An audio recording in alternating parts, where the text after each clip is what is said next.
Le 8 mai 1945, le régime national-socialiste d'Adolf Hitler capitulait, laissant dans son sillage près de 60 millions de morts, mais aussi des combattants héroïques, parmi lesquels on compte de nombreux Guadeloupéens. Une cérémonie était organisée aujourd'hui aux Abîmes pour honorer leur mémoire, 73 ans après. Certains n'ont rien perdu de leur âme de combattant, comme ont pu le constater Karen Diama et Patrick Curé.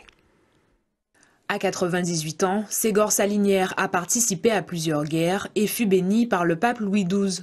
Au cours de ses nombreuses missions menées un peu partout en Europe, il aura vu nombre de ses camarades tomber sous les assauts de l'ennemi. Beaucoup de mes amis sont partis, beaucoup. Ils sont morts autour de moi, d'un peu loin, plus loin. Les Allemands nous bombardaient.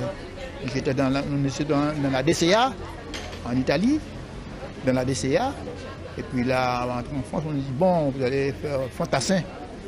C'est là, on a le Rhum, toute la vallée du Rhône, Colmar, Mulhouse, Ashkiss, Célestat, ainsi de suite. On a libéré la France dans les Vosges. Et je suis prêt à faire une dernière guerre. Hein.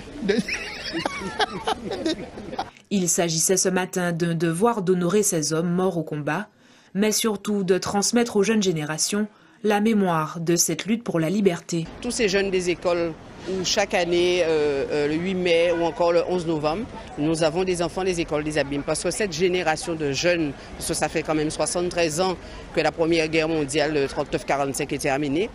Mais tous ces jeunes-là, il faut leur inculquer ce devoir de mémoire vis-à-vis de tous ces hommes et aussi ces femmes qui se sont sacrifiés pour que nous ayons au fronton de nos mairies liberté, égalité, fraternité.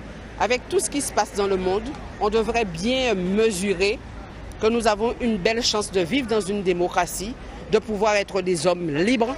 À l'issue de l'hommage solennel, un pot de l'amitié fut partagé et d'autres souvenirs échangés.